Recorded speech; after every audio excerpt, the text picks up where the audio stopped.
Papagapang lang tayo. Pag namimili ako ng gagamba, gusto ko, pag pinagapangan, kahit walang basag yan, basta pag pinagapangan, gusto ko kagat yung ginagawa. Hindi pitik.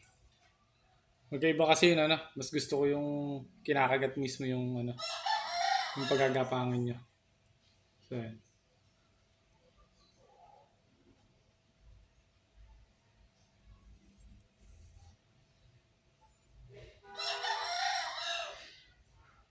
Ito yung napili natin eh. Paitlogin natin.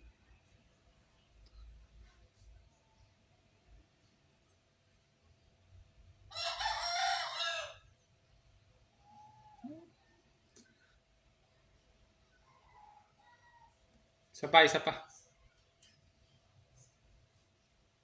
Kaso duwag lang yung pinampapagapang ko. Hindi ako nagpapagapang na matapang. Baka magkasiraan. Pero may ipin to.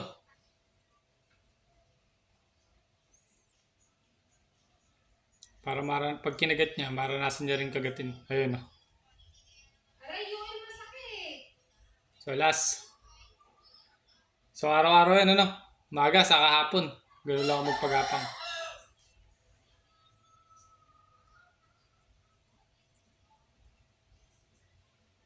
Pero pagka alam kong matapang na, nabasag na namin, pagka nagpagapang ako, tinatanggalan ko ng ipin yung pampagapang para hindi na siya makagat.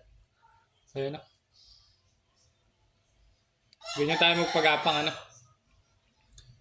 Pagka ganyan binibilutan na, hindi ko na tinatanggal kasi may chance na maduwag yung gagamba.